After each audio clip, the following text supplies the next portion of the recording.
Okay, this time we're going to show how to do some grinding of welds. These are just plug welds that we use to hold these two flanges together.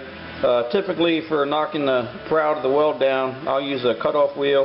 This one's about a 35 thousandths thick, 3-inch wheel. It's lost some of its diameter from use, but typically I'll use a premium wheel made for stainless. You get less brown resin floating in the air.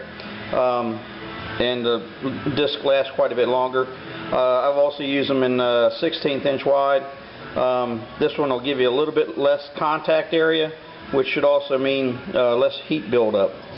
So one thing to watch with the thinner wheels is you don't want to stop in any one place, because then it'll want to cut instead of grind. So keep motion going just to make sure that you're grinding and not cutting.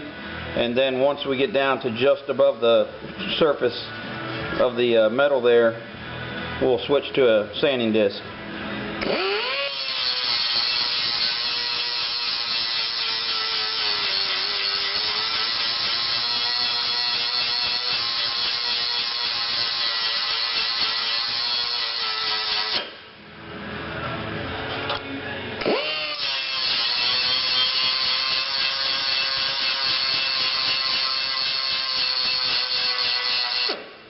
The nice part about using this to get the bulk of the weld down is you get a nice unobstructed view, as opposed to a sanding disc or a flap disc or something like that.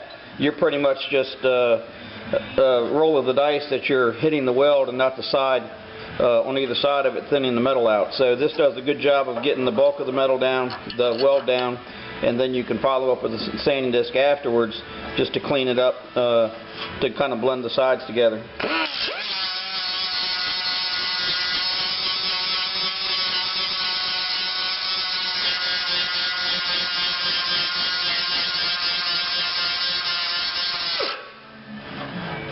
Okay, we'll try that.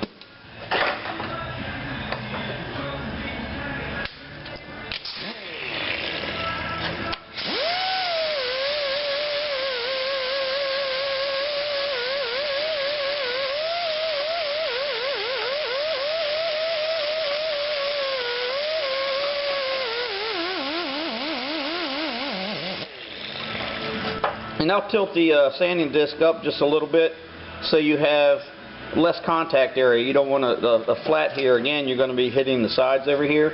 So I'll raise it up, work it back and forth in a similar motion that I used before, and try to clean out the majority of where the weld dot was, and then blend it into the sides.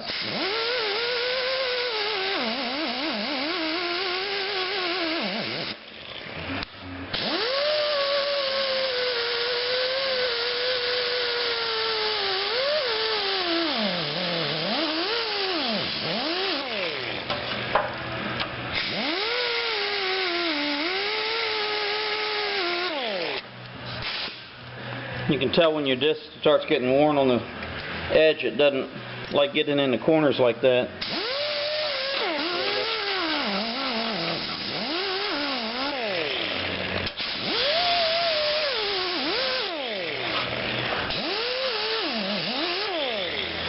And I just touch it lightly, and then once everything's all cleaned up, I'll go over the whole thing with the DA just to give it a nice consistent finish.